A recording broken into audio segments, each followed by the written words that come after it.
de Jesús como Mesías.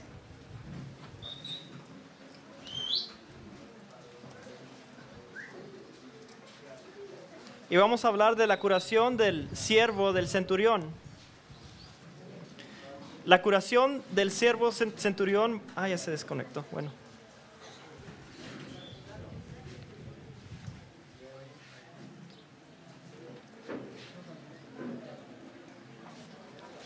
Ahí está.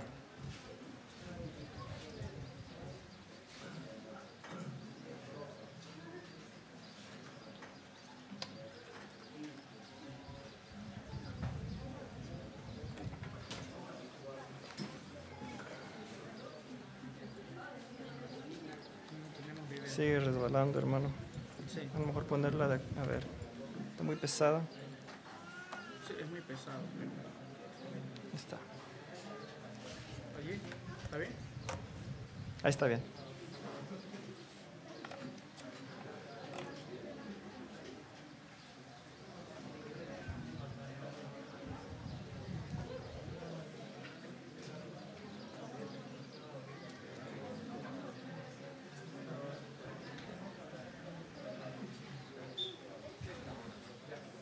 Ahí está. Hermanas, si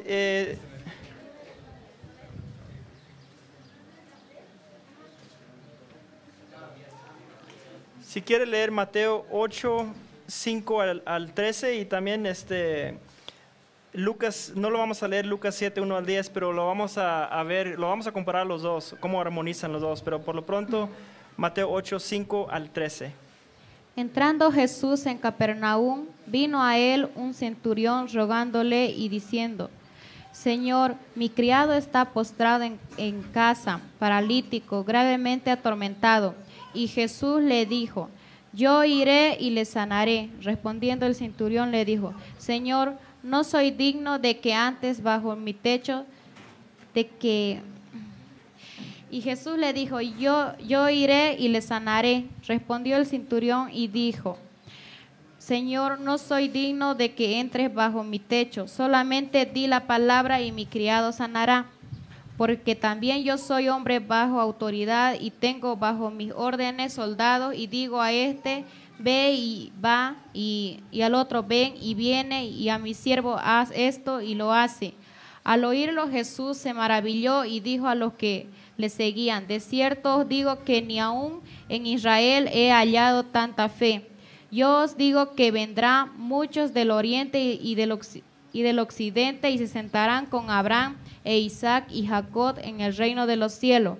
Mas los hijos del reino serán echados a las tinieblas de afuera, allí será el lloro y el crujir de dientes.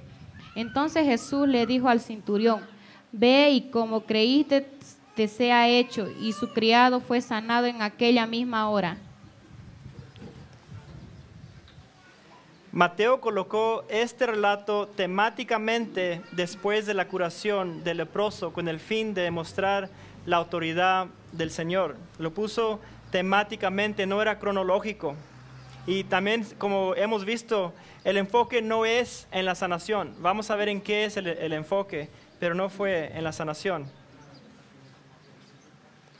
Tenemos Lucas colocó este relato en su orden cronológico apropiado. 7:1, hermana. Después que hubo terminado todas sus palabras al pueblo que le oía, entró en Capernaum. Tenemos el cuándo, después que hubo terminado todas sus palabras, y también el pueblo. Al pueblo que le oía entró en Capernaum. Tenemos un mapa aquí. En Galilea, y ahí entraba a Capernaum. Esa es una excavación, no sé si se mira muy bien, pero de una sinagoga, y este centurión había ayudado a construir esa sinagoga, y por eso le decían los judíos que era digno, porque había ayudado. Otra sinagoga que habían construido, donde Dios mismo o Cristo mismo enseñaba.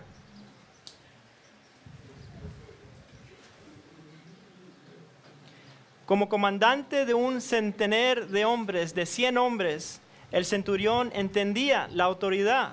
Sus acciones mostraban su humildad. En el militar entienden la autoridad. Yo una vez fui náufrago y me tuvo que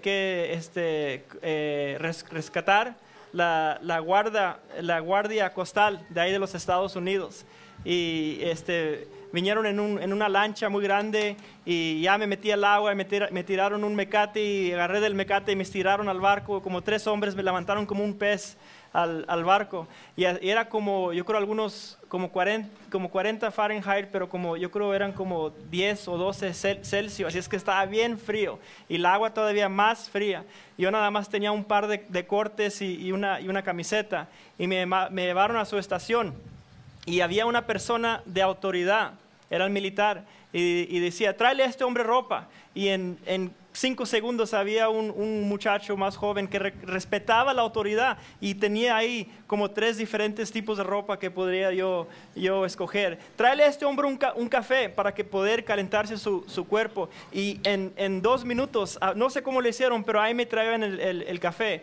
Y el punto es de que entendían la autoridad, hacían lo que les decía la autoridad, porque si no lo hacían, lo que iba a pasar es que yo me iba a morir. Y así también los del sí, me iba a morir de frío, hipertermia.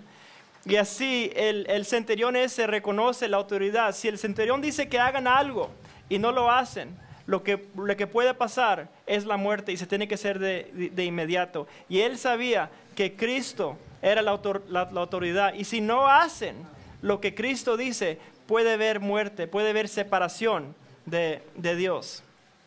Él entendía la autoridad. En 8:6, y diciendo, Señor, reconocía que tenía la autoridad. Señor, mi criado está postrado en casa, paralítico, gravemente atormentado. Él sabía que el Señor podía hacer algo de eso. El centurión envió una delegación de oficiales de la sinagoga judía para suplicar al Señor de su parte.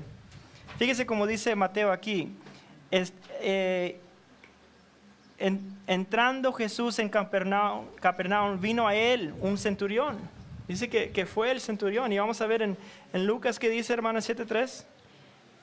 Cuando el centurión oyó hablar de Jesús, le envió unos ancianos de los judíos rogándole que viniese y sanase a su siervo. Lucas lo dice diferente. Él dice que envió unos ancianos de los judíos. Y es interesante que Mateo no era como Lucas, que se preocupaba de los detalles. Para Mateo, si el centurión mandó una delegación de judíos, era como si hubiera ido el centurión él mismo. Pero en Lucas tenemos los más detalles. Pero no quiere decir que la palabra de Dios es inconsistente. Hay que saber a quién escribió Mateo y a quién estaba escribiendo Lucas. Y que Lucas era médico también, estaba entrenado para investigar de esas maneras.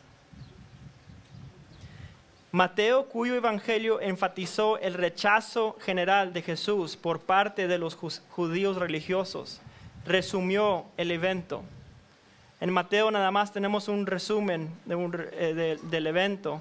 Y lo que estaba enfatizando es que él venía anunciando el reino que era para los de Israel y lo rechazaron los israelitas. El mensaje era específicamente para los de Israel, que ya estaba el reino a mano y lo rechazaron.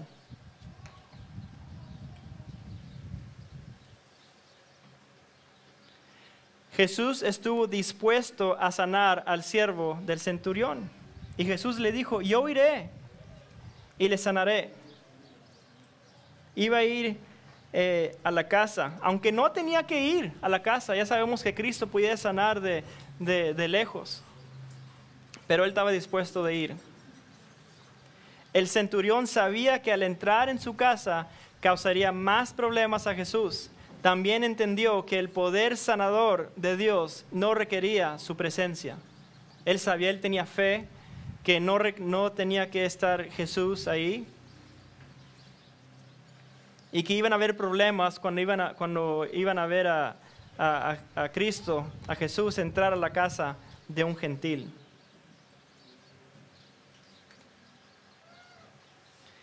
El entendimiento de la autoridad por parte del centurión mostraba que también entendía la autoridad del Dios hombre.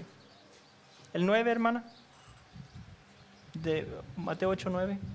Porque también yo soy hombre bajo autoridad y tengo bajo mis órdenes soldados y digo a este, ve y va, y al otro, ven y viene, y a mi siervo, haz esto y lo hace. Él sabe de la autoridad. Él sabe que Dios, que Cristo, que es Dios, como creador del mundo, tiene la autoridad sobre todo el mundo. Y si Él le dice al cuerpo, sánate, el cuerpo se sanará. Él sabía que era la autoridad. La practicaba muy bien. El Señor estaba impresionado con la fe del centurión y indicó que ni aún en Israel había hallado tal fe. Ahí estaba Cristo caminando entre ellos, hablándoles del reino y no tuvieron fe en Él. El 10, hermano.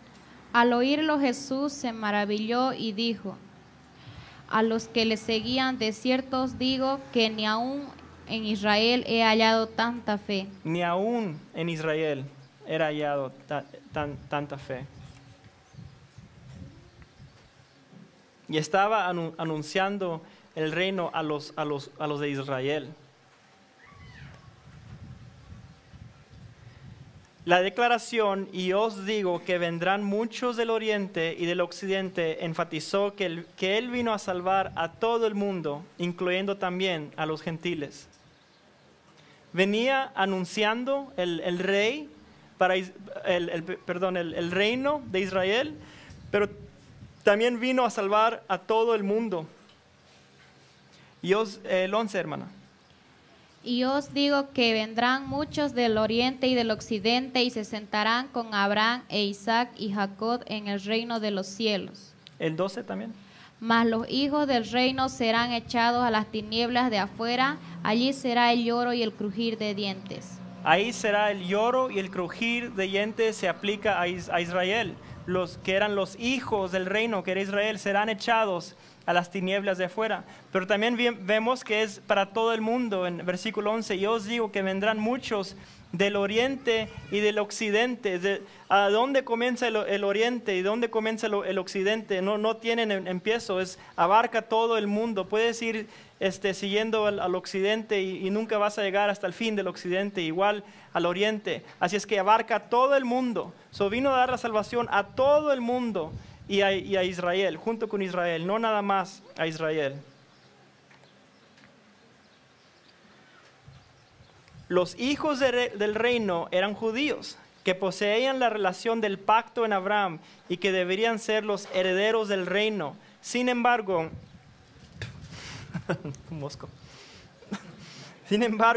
porque no creyeron en el Rey Jesucristo, Dios les negó la entrada. No creyeron que ya había llegado el rey. Esperaban otro tipo de Mesías. Esperaban la segunda venida del Mesías. Pero Dios les proveyó todo en su palabra para que supieran ellos. Hasta les dio Juan el Bautista para que supieran que ya había llegado el Mesías prometido, el Rey prometido.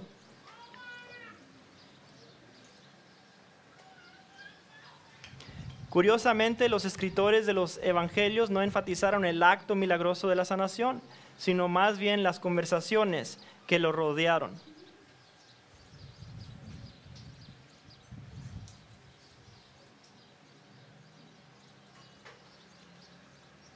No se enfocó en la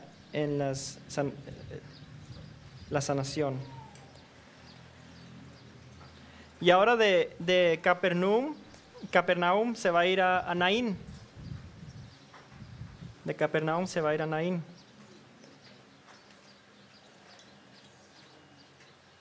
El levantamiento del hijo de la viuda de Naín. Lucas 7, 11 a 17, hermana. Aconteció después que él iba a la ciudad que se llamaba Naín, e iban con él muchos de sus discípulos y una gran multitud. Cuando llegó cerca de la puerta de la ciudad, he aquí que llevaban a enterrar a un difunto, hijo único de una madre, la cual era viuda y había con ella mucha gente de la ciudad. Y cuando el Señor la vio, se compadeció de ella y le dijo, no llores. Y acercándose tocó el féretro y los que le llevaban se detuvieron y le dijo, joven, a ti te digo, levántate. Entonces incorporó el que había muerto y comenzó a hablar y lo dio su madre. Y todos tuvieron miedo y glorificaban a Dios diciendo, un gran profeta se ha levantado entre nosotros y Dios ha visitado a su pueblo. Y se extendió la fama de él por toda Judea y por toda la región de alrededor. Ubicada a 16 kilómetros al sureste de Nazaret, Naín fue el sitio de una de las 3 veces que Jesús levantó a alguien de entre los muertos. 3 veces que Jesús levantó a alguien de entre los muertos. Pero Cristo fue el primero, porque todos estos volvieron a morir. Cristo fue el verdaderamente primero que resucitó de entre los muertos, y el único hijo de la viuda, el monogenes, se había muerto, dejando a nadie para cuidar de ella. El 2, hermana. Cuando llegó cerca de la puerta de la ciudad, he aquí que llevaba a enterrar a un difunto, hijo único de su madre, la cual era viuda y había con ella mucha gente de la ciudad. No tenía esposo y el único hijo de la viuda, el único hijo de la viuda fue levantado por el unigénito Hijo de Dios. Y también ese único hijo de la viuda, es cierto de él y de todos que el unigénito Hijo de Dios también va a morir por él y lo va a levantar a vida eterna. Este levantamiento no es a vida eterna, pero sí es cierto de que ese mismo hombre, Cristo Jesús, el unigénito Hijo del Señor, del Padre, iba a morir por él en la cruz.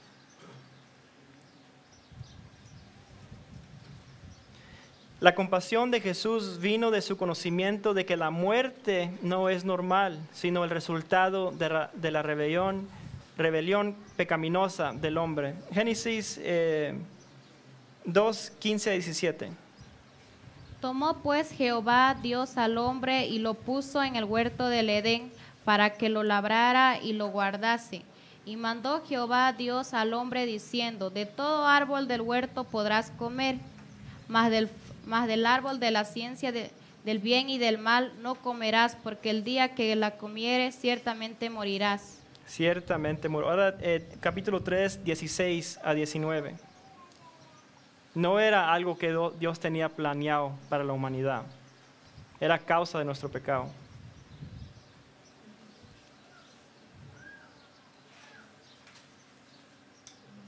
El 3:16 a 19.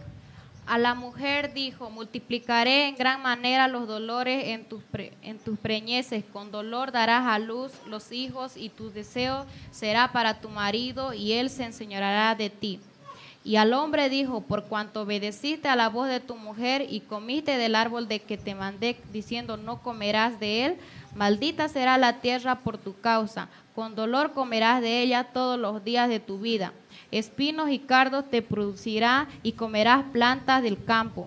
Con el sudor de tu rostro comerás el pan hasta que vuelvas a la tierra, porque de ella fuiste tomada, pues polvo eres y al polvo volverás. Amén. Jesús tocó el féretro y se dirigió al Hijo con autoridad. Tenía la autoridad sobre la vida de ese hombre, de ese hombre.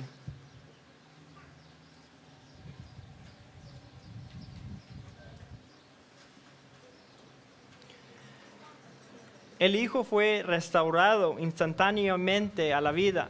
Jesús presentó el Hijo a su madre, lo que proveyó una imagen maravillosa de la gracia de Dios. Una imagen maravillosa de la gracia de Dios.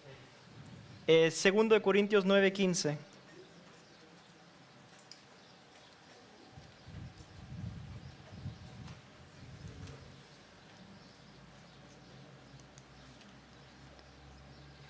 Gracias a Dios por su don inefable. Gracias a Dios es la respuesta normal de haber recibido vida eterna. Gracias a Dios. Lo que había dicho la señora que estaba, vamos a ver en 15. Entonces se incorporó el que había muerto y comenzó a hablar y lo dio a su madre. Se lo presentó a su madre, vivo, el que ya estaba muerto. La gente llegó a la conclusión de que Jesús era un gran profeta, como Elías o Eliseo. Y vamos a leer para ver de Primero de Reyes 17, 20 al 24. Para ver de Elías. Y clamando a Jehová, dijo: Jehová Dios mío, aún la viuda en cuya casa estoy hospedado ha afligido haciéndole morir a su hijo. Y se tendió sobre el niño 3 veces y clamó a Jehová y dijo: Jehová Dios mío, te ruego que hagas volver el alma de este niño a él. Y Jehová oyó la voz y el alma del niño volvió a él y revivió. Tomando luego Elías al niño, lo trajo del aposento a la casa y lo dio a su madre y le dijo Elías: mira, tu hijo vive. Entonces la mujer dijo a Elías: ahora conozco que tú eres varón de Dios y que la palabra de Jehová es verdad en tu boca. Y por eso concluyeron que Jesús era un gran profeta como Elías, pero Jesús fue el profeta prometido. Ahora, la noticia del poder de Jesús sobre la muerte se extendió por toda la tierra. Y se extendió la fama del poder toda Judea y por toda la región de alrededor. Son noticias que no se pueden contener.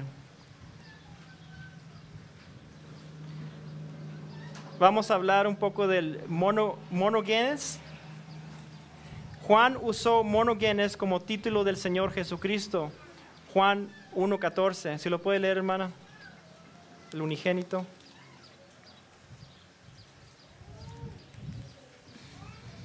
Y aquel verbo fue hecho carne y habitó entre nosotros y vimos su gloria, gloria como del unigénito del Padre, lleno de gracia y de verdad. Abraham fue pedido a sacrificar su monogenes, pero el monogenes preencarnado le detuvo. En su gracia, Dios sacrificó su monogenes por los pecados del mundo, como lo hemos visto en Juan 3:16.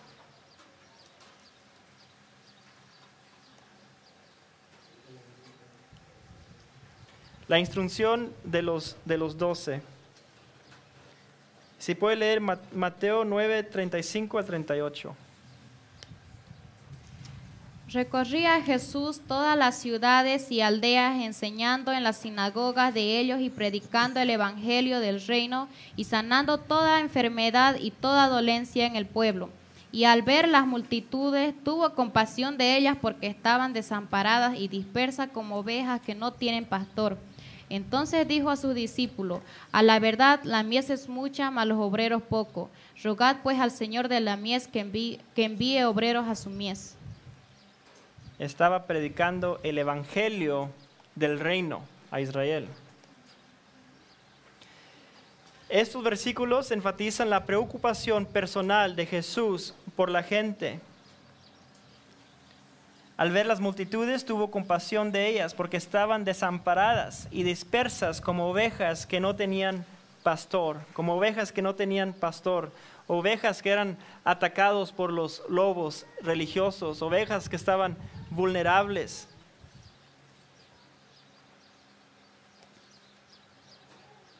La compasión del Señor condujo a la oración al Padre para que enviara obreros a su cosecha.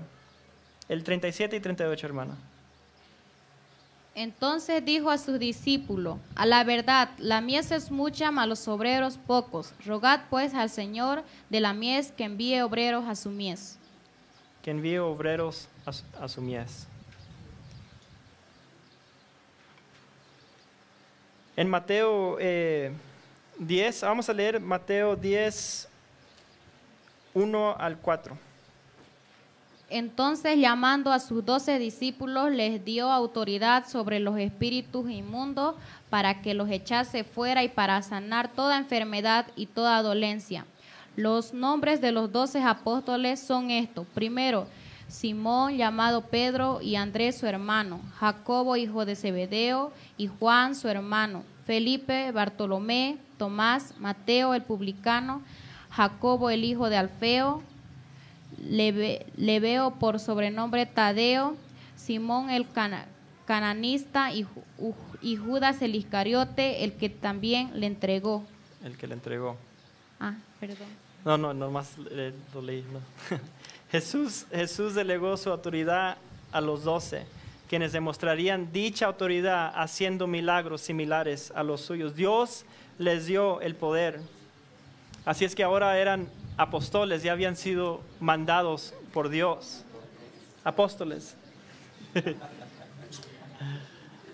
Tenían su autenticación, que eran enviados, mandados por Dios, apóstoles.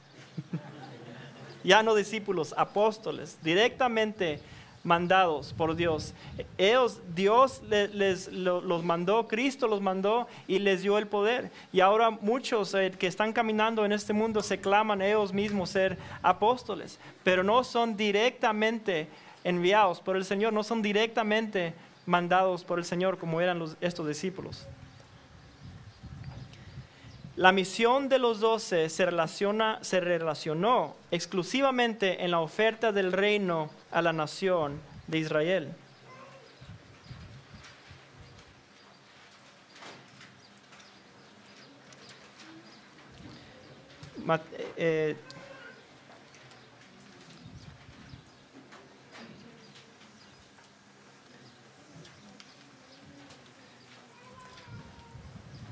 Ya sé por qué estoy confundido, porque no hemos leído Mateo 5 y 6. Si puede, si puede leer, hermana, Mateo 5 a 15. Del 5 al 15. Del 10, 5 al 15, perdón. Sí. A estos 12 envió Jesús y le dio instrucciones diciendo: por camino de gentiles no vayáis, y en la ciudad de samaritanos no entréis, sino id ante las ovejas perdidas de la casa de Israel. Y yendo predicad diciendo: el reino de los cielos se ha acercado. Sanad enfermos, limpiad leprosos, resucitad muertos, echad fuera demonios, de gracia recibisteis, dad de gracia. No os probéis de oro, ni plata, ni cobre en vuestros cintos, ni de alforja para el camino, ni de túnica, ni de calzado, ni de bordón, porque el obrero es digno de su alimento. Mas en cualquier ciudad o aldea donde entréis, informaos quien en ella sea digno, y posad allí hasta que salgáis. Y al entrar en la casa, saludadla, y si la casa fuere digna, vuestra paz vendrá sobre ella, mas si no fuere digna, vuestra paz se volverá a vosotros. Y si alguno no os recibiere ni oyere vuestras palabras de aquella casa o ciudad, sacudid el polvo de vuestros pies. De cierto os digo que en el día del juicio será más tolerable el castigo para la tierra de Sodoma y Gomorra que para aquella ciudad. Ahora sí tiene razón esto. La misión de los 12 se relacionó exclusivamente en la oferta del reino a la nación de Israel, exclusivamente a Israel.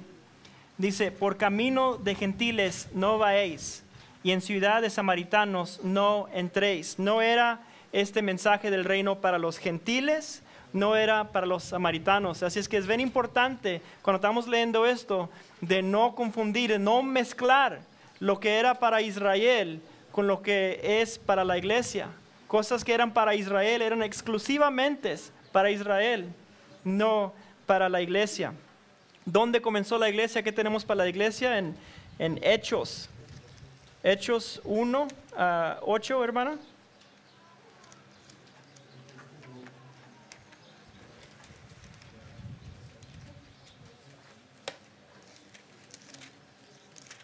Que era el misterio, algo no revelado antes en el Antiguo Testamento. Pero recibiréis poder cuando haya venido sobre vosotros el Espíritu Santo, y me seréis testigo en Jerusalén, en toda Judea, en Samaria y hasta el último de la tierra. Ahí era para la iglesia. Y lo que sí tienen en común, que los discípulos recibieron el poder de Dios. Y la iglesia también recibe el poder de Dios. Ahora vamos donde comienza la iglesia, donde recibieron ese poder, Hechos 2:1.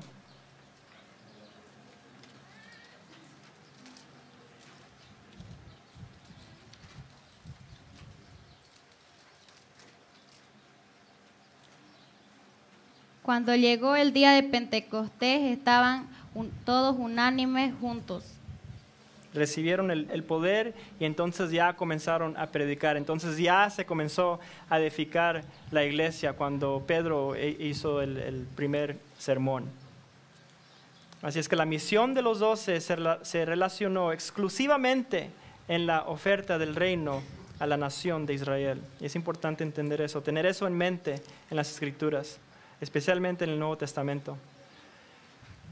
Los 12 predicarían el mensaje urgente a todo Israel por medio de señales milagrosas que autenticarían su mensaje.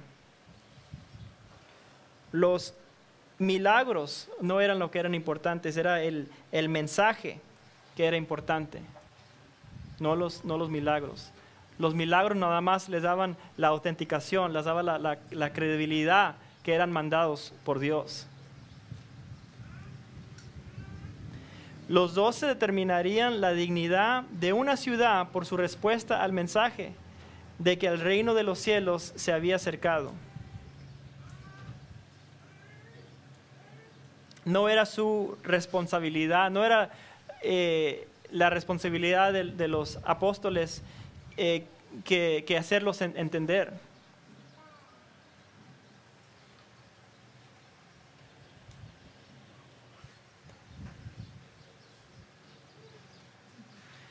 El Señor les habló de las dificultades y de la continuación de ellos más allá de su propia vida. Este mismo mensaje también sería predicado durante la tribulación. Y dice ahí las cosas que van a ver. Si puede leer, hermana, Mateo 16 a 23. He aquí yo os envío como a ovejas en medio de lobos. Sed pues prudentes como serpientes y sencillos como palomas. Y guardaos de los hombres, porque os entregarán a los concilios y en sus sinagogas os azotarán. Y aún ante gobernadores y reyes y recibiréis y seréis llevados por causa de mí para los testimonios de ellos y a los gentiles. Mas cuando os entreguen, no os preocupéis por cómo o qué hablaréis, porque en aquella hora os será dado lo que habéis de hablar, porque no sois vosotros los que habláis, sino el Espíritu de vuestro Padre que habla en vosotros. El hermano entregará a la muerte al hermano y el padre al hijo, y los hijos se levantarán contra los padres y los harán morir, y seréis aborrecidos de todo por causa de mi nombre, mas el que persevere hasta el fin, éste será salvo. Cuando os persigan en esta ciudad, huid a la otra, porque de cierto os digo que no acabaréis de recorrer todas las ciudades de Israel antes que venga el Hijo del Hombre. El discípulo no es más que su maestro, ni el siervo más que su señor. Bástale al discípulo ser como su maestro, y al siervo ser como su señor. Si al padre de familia llamaron Belcebú, ¿cuánto más a los unos de sus casas? Gracias, hermana. Y era cierto de lo que iban a pasar, experienciar ellos cuando Dios los mandó, pero también puede ser cierto de nosotros, cuando nosotros también compartimos el Evangelio. Dice, el hermano entregará a la muerte al hermano y el padre al hijo, y los hijos se levantarán contra los padres y los harán morir, y seréis aborrecidos de todos por causa de mi nombre. Seremos aborrecidos. Quizás no nos estamos matando, pero un nuevo creyente inmediatamente es atacado. Yo de nuevo creyente, al saber el Evangelio, a saber que Cristo había muerto por mis pecados y estaba vivo y podía confiar en Él, podía descansar en Él, inmediatamente todos mis amigos que nunca había hablado con ellos de la Biblia, de repente eran expertos de la Biblia y me querían decir cómo yo estaba equivocado. Así es que bastante problema en ese aspecto. Jesús no les pidió hacer nada de lo que Él no estaba dispuesto a hacer.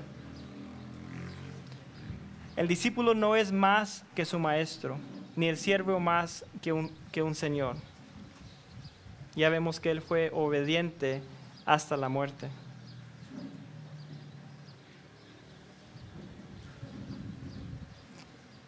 Los 12 no tenían por qué temer a los líderes religiosos, ya que su Padre Celestial cuidaría de ellos.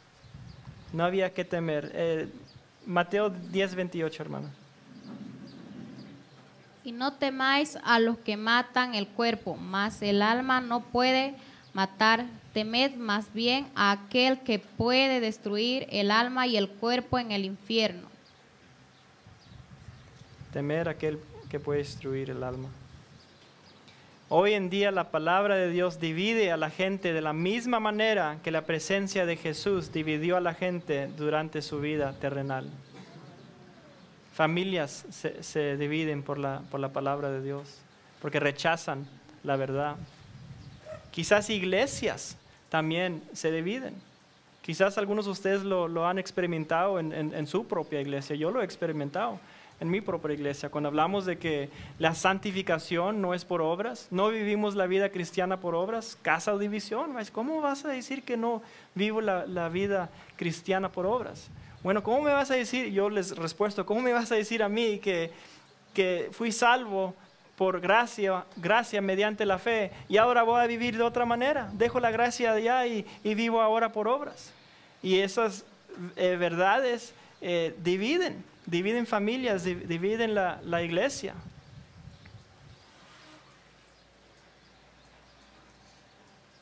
Pero Mateo 10, 40, 42, Jesús prometió recompensas a aquellos que fielmente le sirven, así como a los que reciben y cuidan a sus obreros fieles. No salvación, sino recompensas. ¿Sí puede leer, hermana, 40 y 42? El que a vosotros recibe, a mí me recibe, y el que me recibe a mí, recibe al que me envió. El que recibe a un profeta por cuanto es profeta, recompensa de profeta recibirá. Y el que recibe a un justo por cuanto es justo, recompensa de justo recibirá. Y cualquiera que dé a uno de estos pequeñitos un vaso de agua fría solamente, por cuanto es discípulos, de cierto os digo que no perderá su recompensa. No perderá hablando de recompensas, no la salvación. Vamos ahora a hablar de dudas de Juan el Bautista.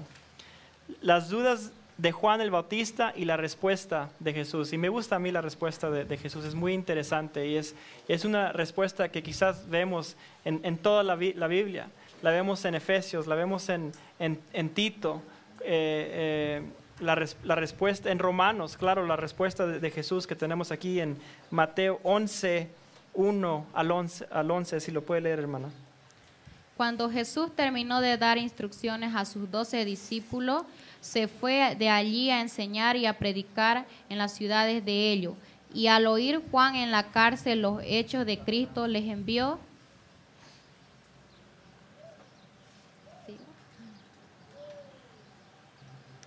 Mateo 11, 1 al 11. Eso es. ¿A cuál leo? Mateo 11. Ahora,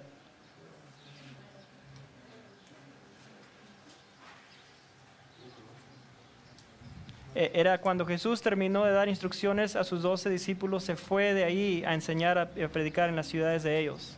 ¿Ese? Ah, ok. Este versículo hace una transición en el Evangelio de Mateo, moviendo la historia hacia el rechazo de Jesús como Mesías. Y más bien lo vamos a ver en todo el capítulo, el rechazo. Lo hemos visto en todo el capítulo del rechazo de Jesús como el Mesías que era prometido. Jesús claramente hizo las obras del Mesías, pero él no ejercitó su absoluta autoridad sobre los gobernantes. Por lo tanto, la fe de Juan el Bautista desfalleció.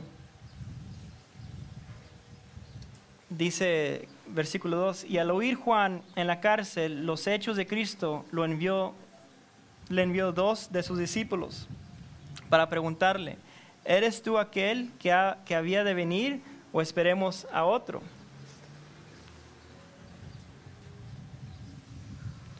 Utilizando un título mesiánico, aquel que había de venir, del Salmo 118, 26, Juan pidió por clarificación a Jesús mismo.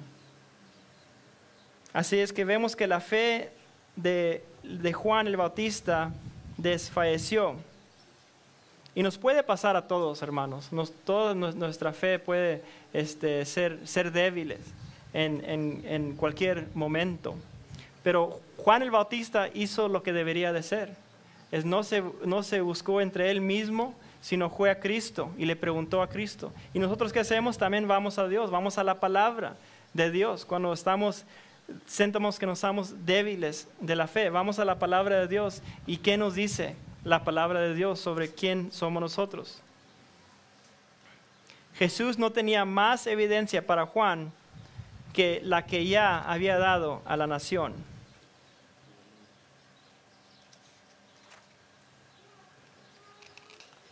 Dice que los ciegos ven, los cojos andan, los lepros son limpiados. Así es que no les detuvo ninguna evidencia, tenían toda la evidencia para poder creer que Cristo era el Rey. Aparentemente el precursor del Mesías no necesitaba confirmación adicional. Malaquías 3:1. He aquí yo envío mi mensajero, el cual prepara el camino delante de mí, y vendrá súbitamente a su templo el Señor a quien vosotros buscáis, y el ángel del pacto a quien deseáis vosotros. He aquí viene, ha dicho Jehová de los ejércitos.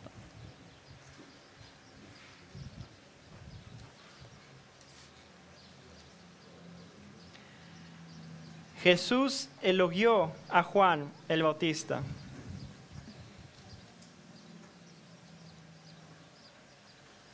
¿Qué le dice? Le dice, ¿qué salisteis a ver al desierto? ¿Una caña sacudida por el viento? ¿O qué salisteis a ver? ¿A un hombre cubierto de vestiduras delicadas? He aquí, los que llevan vestiduras delicadas en las casas de los reyes están. ¿Pero qué salisteis a ver? ¿A un profeta? Sí, os digo, y más que profeta. Le dice, tú eres el profeta. ¿Qué fuiste a ver? Citando Malaquías 3:1, Jesús reafirmó el ministerio profético de Juan.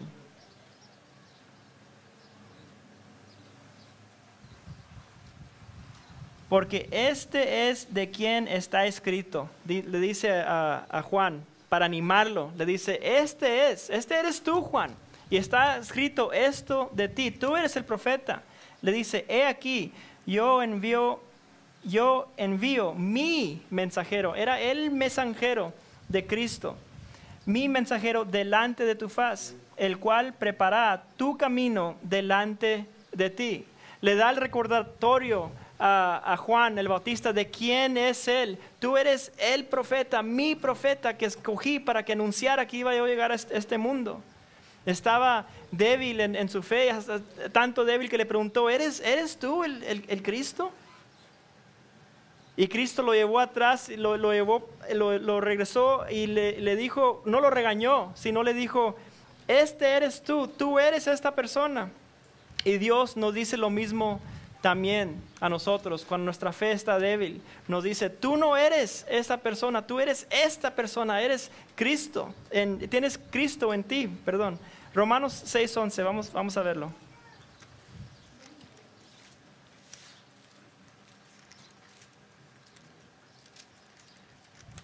Así también vosotros consideraos muertos al pecado, pero vivos para Dios en Cristo Jesús, Señor nuestro. Ese es nuestro ánimo, hemos muertos al pecado. Ya no somos la persona vieja, la persona con la naturaleza que vivía solamente de la naturaleza pecaminosa, porque no teníamos otra opción, no teníamos a Cristo en nosotros. Así como le dice a Juan el Bautista, tú eres esta persona, así nos anima Dios a nosotros. Así también vosotros, consideraos muertos al pecado, pero vivos para Dios en Cristo Jesús, Señor nuestro. En el primero de capítulo 6, ¿qué pues diremos? ¿Perseveraremos en el pecado para que la gracia abunde? En ninguna manera. Por los que hemos muerto al pecado, ¿cómo viviremos aún en él? Es cierto de nosotros que hemos muerto al pecado, y eso es lo que nos anima, saber quién somos nosotros. ¿Sabe que la peor, no sé si decirle la peor o la mejor correctiva que me corrigieron antes de que era creyente, que estaba portándome un poco mal, no era que me decían, pórtate bien o deja de pecar porque te van a pasar cosas malas? Yo como quiera iba y pecaba, yo como quiera hacía lo que iba a hacer. No, eso nunca me impactó. Lo que sí me impactó una vez que me dijeron, y fue lo peor, una de las cosas más peores que he escuchado, lo que me dijeron era, no te queda el comportamiento, a quién eres tú, de dónde vienes. Y obviamente se referían a mi familia Garza, pero ahora Dios nos dice, no te queda ese comportamiento, no te queda como hijo de Cristo. Y a Juan el Bautista también le decía, no te queda, Juan, tú eres el profeta, ¿cómo vas a estar cuestionando si tú eres el que me debías denunciar? No te queda.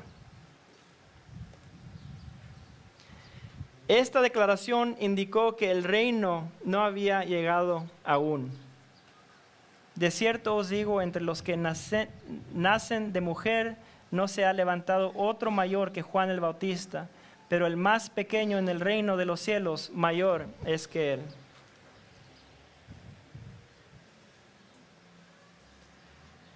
Estos versículos indican que el reino estaba siendo rechazado, no aceptado.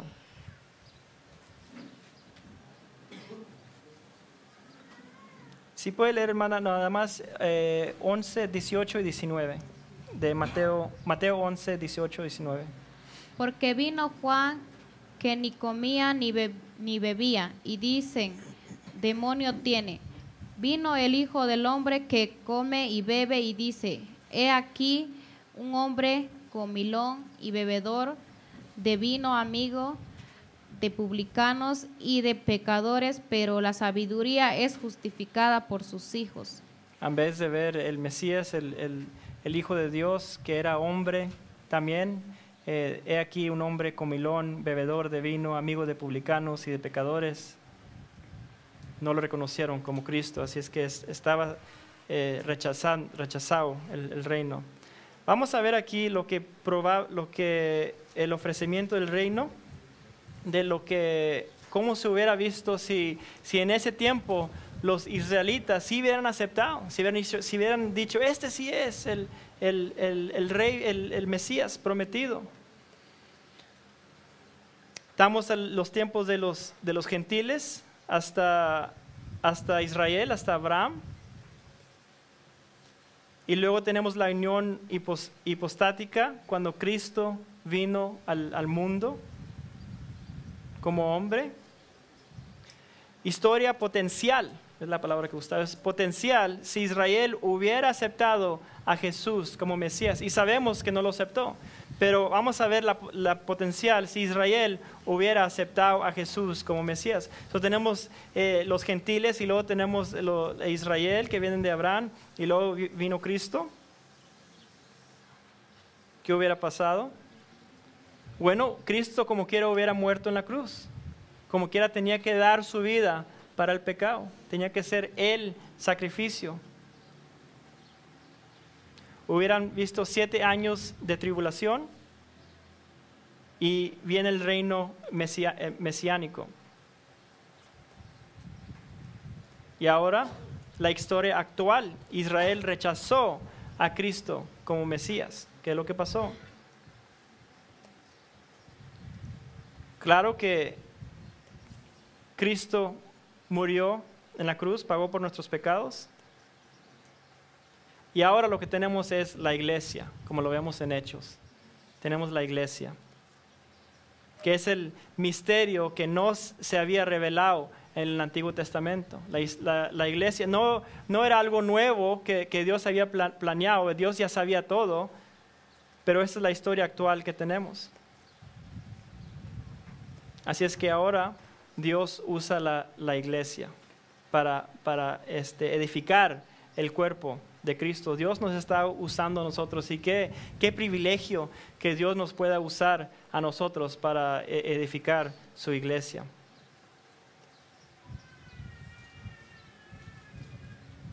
Israel rechazó a Cristo como Mesías.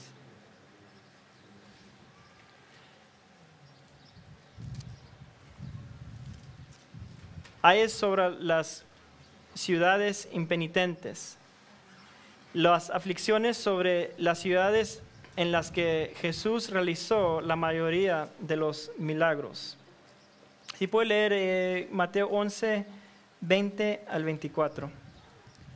Entonces comenzó a reconvenir a las ciudades a las cuales había hecho muchos de sus milagros, porque no se habían arrepentido, diciendo: ay de ti, Corazín, ay de ti, Betsaida, porque si en Tiro y en Sidón se hubieran hecho los milagros que han sido hechos en vosotros, tiempos a que hubieran arrepentido en silicio y en ceniza, por tanto os digo que en el día de juicio será más tolerable el castigo para Tiro y para Sidón que para vosotras. Y tú, Capernaum, que eres levantada hasta el cielo, hasta el Hades, serás abatida, porque si Sodoma se hubiera hecho los milagros que han sido hechos en ti, habría permanecido hasta el día de hoy. Por tanto, os digo que en el día del juicio será más tolerable el castigo para la tierra de Sodoma que para ti. Qué triste. La condena de Cristo vino porque estas ciudades rechazaron al reino y el Mesías. Entonces comenzó a reconvenir a las ciudades, había hecho muchos de sus milagros porque no se habían arrepentido, no habían cambiado su mente. Las palabras de Jesús indicaron que los judíos en estas ciudades habían endurecido sus corazones más que los gentiles en Tiro y Sidón. Ay de ti, Corazín, ay de ti, Betsaida, porque si en Tiro y en Sidón se hubieran hecho los milagros que han sido hechos en vosotras, tiempo ha que se hubieran arrepentido en silicio y en ceniza. Y si Cristo lo dijo, entonces es cierto, es verdad. Jesús sabía que Sodoma hubiera respondido positivamente si él hubiese realizado los mismos milagros ahí como en Capernaum. Qué privilegio de que Cristo estaba en Capernaum y lo rechazaron.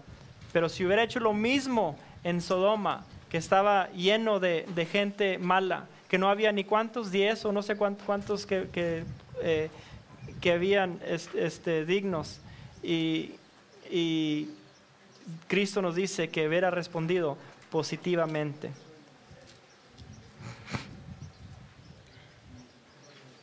Ahora, 25 al 30, hermano.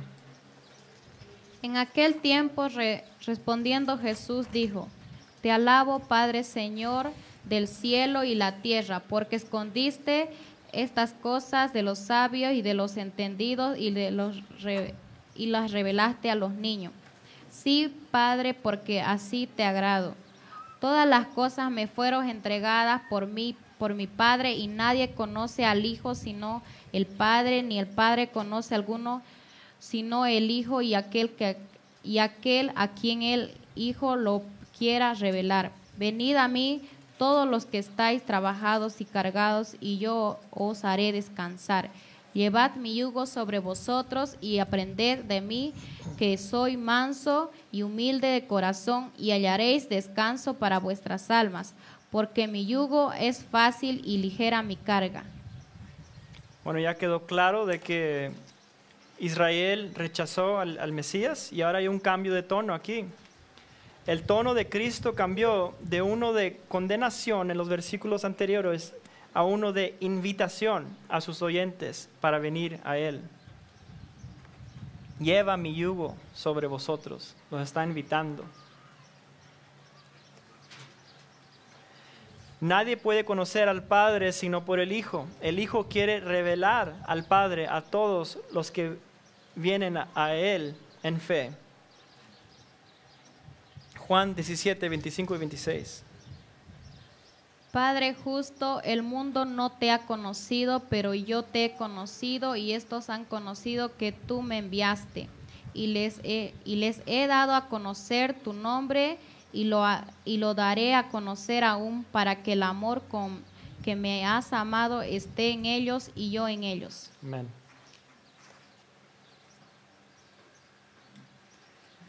Los fariseos habían colocado una carga pesada sobre las personas con sus normas religiosas. En contraste, Jesús ofreció el verdadero descanso de la salvación eterna para todos los que creyeron en Él. Venid a mí todos los que estáis trabajados y cargados, y yo os haré descansar. Y pasa lo mismo hoy, que estamos cargados con la religión o cargados con lo que hay que hacer. Y Dios nos invita a tomar su yugo. Jesús dio una cordial invitación a continuar descansando en la vida, llevando el yugo juntos con Él por la fe.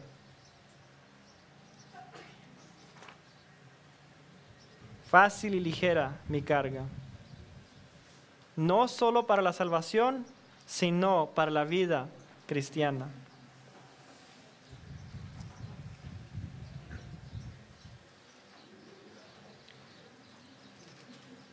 Jesús y Simón el fariseo.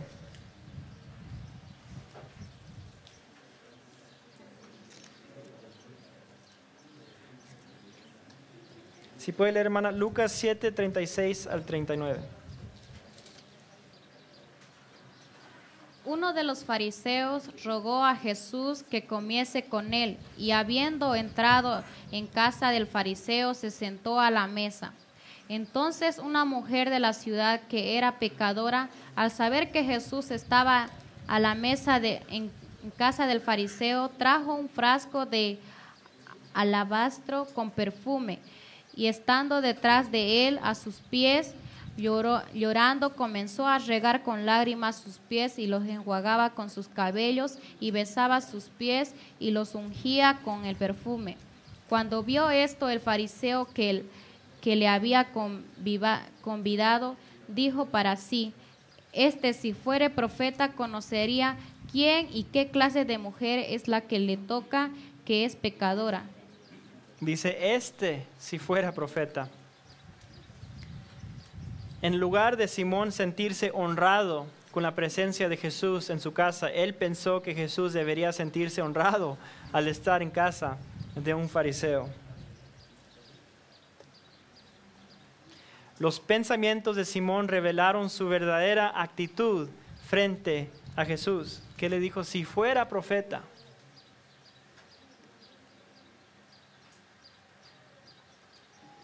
Jesús respondió a los pensamientos de Simón con una pregunta, y sabemos que lo hace muy seguido. Su respuesta muchas veces es una pregunta para hacerlos pensar. Ahora de 40 a 43, hermana, de capítulo 7. Entonces respondiendo Jesús le dijo, Simón, una cosa tengo que decirte. Y él le dijo, di, maestro. Un acreedor tenía 2 deudores, el uno le debía 500 denarios y el otro 50. Y no teniendo ellos con qué pagar, perdonó a ambos. Di pues, ¿cuál de ellos le amará más? 43. Respondiendo Simón dijo, pienso que aquel a quien perdonó más. Y él le dijo, rectamente has juzgado. Jesús usó esta historia para establecer un contraste entre el fariseo y esta mujer, a quien él llamó una pecadora.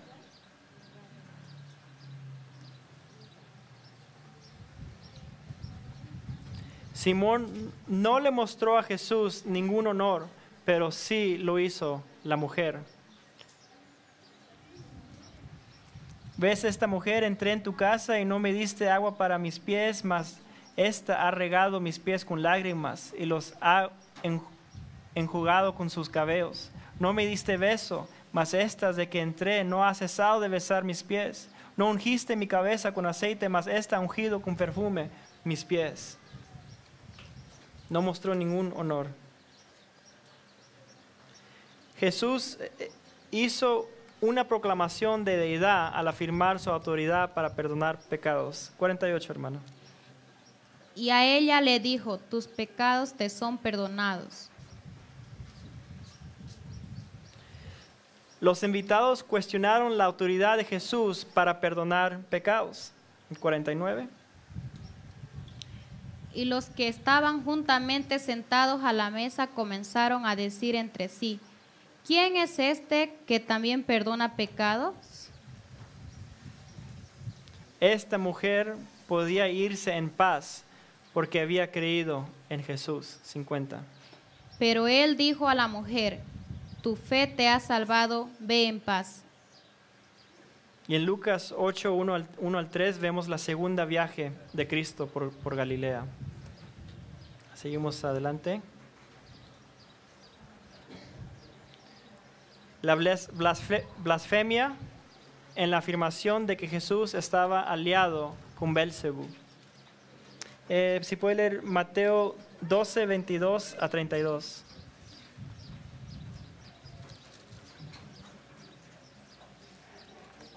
Dijo luego a sus discípulos, por tanto os digo, no os afanéis por vuestra vida que comeréis, ni por el cuerpo que vestiréis. La vida es más que la comida y el cuerpo que el vestido. Considerad los cuervos que ni siembran ni ciegan, que ni tienen despensa ni granero, y Dios los alimenta. ¿No valéis vosotros mucho más que las aves? Pienso que le dije mal, hermana. Mateo 12, 22. Eso.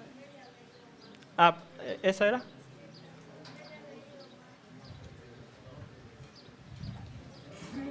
Entonces fue traído a él un endemoniado, ciego y mudo, y le sanó de la manera que el ciego y mudo veía y hablaba. Mateo 12, 20. ¿Ese estaba leyendo? No. ¿No? Ya. Entonces fue traído a él Ay. un endemoniado, ciego y mudo, y le sanó de tal manera que el ciego y mudo veía y hablaba. Y toda la gente estaba atónita y decía, ¿será este aquel hijo de David? Mas los fariseos al oírlo decían, este no echa fuera los demonios sino por Belcebú, príncipe de los demonios. Sabiendo Jesús los pensamientos de ellos, dijo, todo reino dividido contra sí mismo es asolado, y toda ciudad o casa dividida contra sí misma no permanecerá. Hasta ahí está bien, gracias. Lo tomamos versículo por versículo. El demonio fue caracterizado por su efecto sobre el hombre. El ciego y mudo.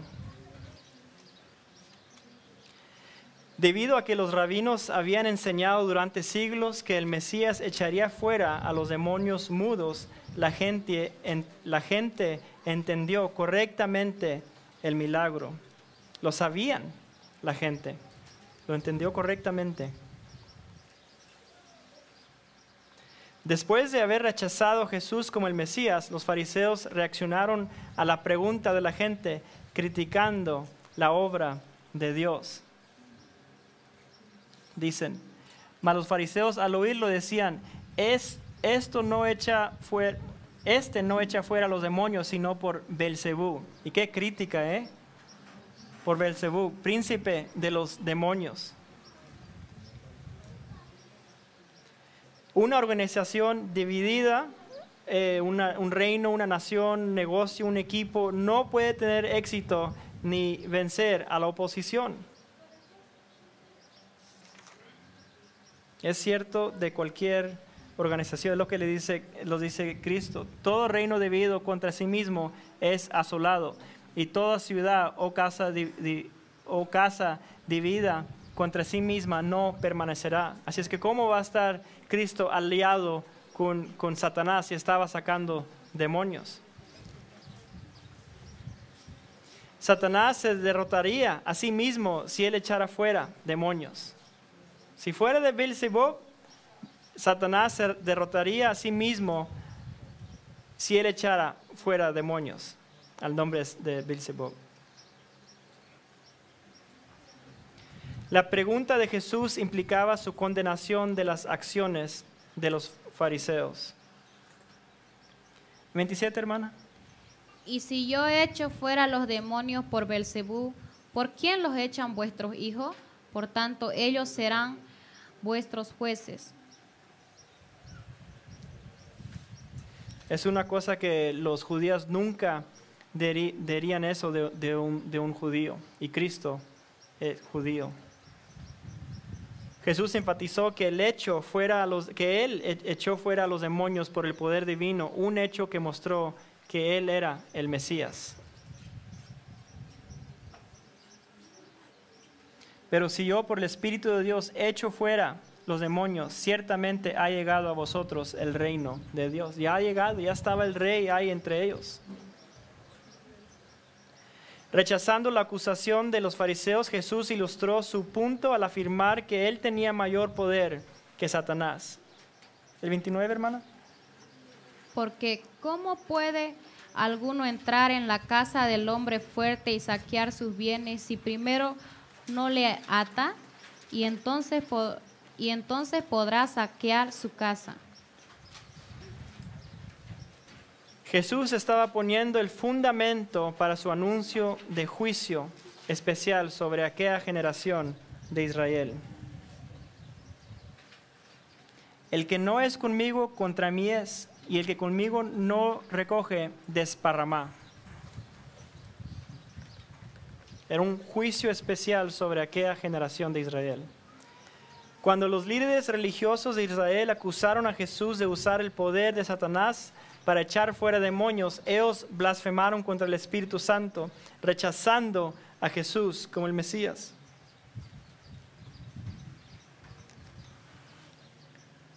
Blasfemaron.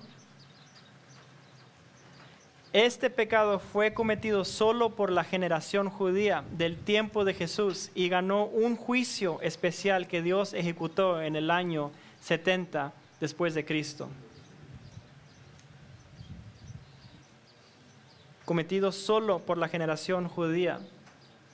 Estamos hablando de cuando Cristo venía ofreciendo el reino a Israel.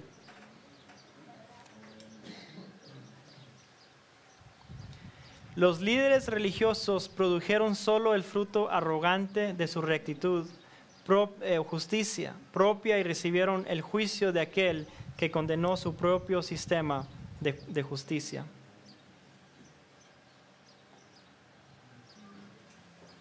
Los líderes religiosos produjeron solo el fruto arrogante de su justicia propia y recibieron el juicio. Y vamos a ver un último versículo de arrogancia. Dice, hay camino que al hombre le parece derecho, pero su fin es camino de muerte.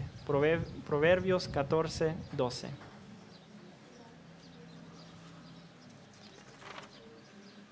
Hasta ahí.